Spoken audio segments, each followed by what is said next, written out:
All right, for this review problem, we're looking at basic definitions that could appear in the discrete math class. First off, a definition of an odd number. We say that an integer n is odd if there is another integer k, so that n is equal to 2k plus 1. So if that happens, then we say that n is odd. We say that an integer n is even if there is an integer k.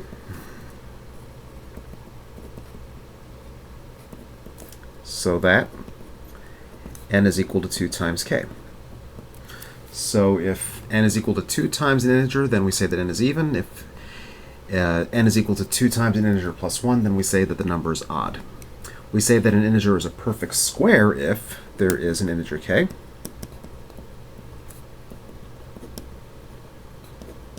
So that n is equal to k squared.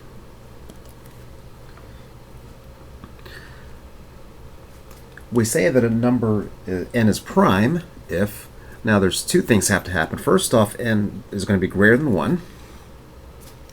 So we're not going to worry about the case of n being negative. And the only factors of n are 1 and itself n.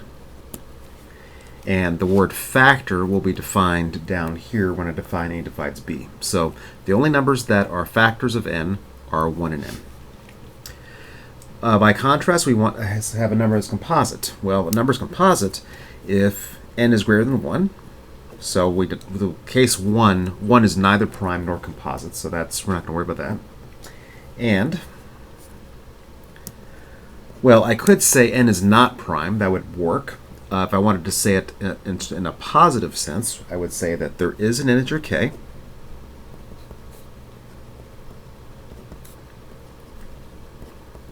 Not equal to 1 or n, so that k divides n.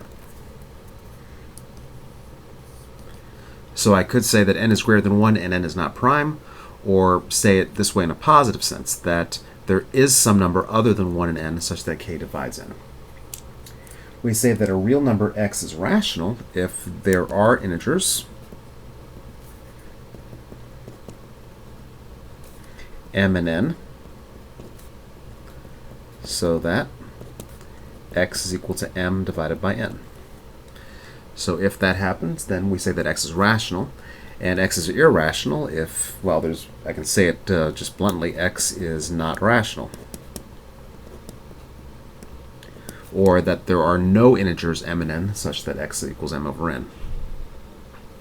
Let a and b be integers. We say that a divides b if, well, first off, a does not equal 0, so that's one possibility. 0 does not divide anything.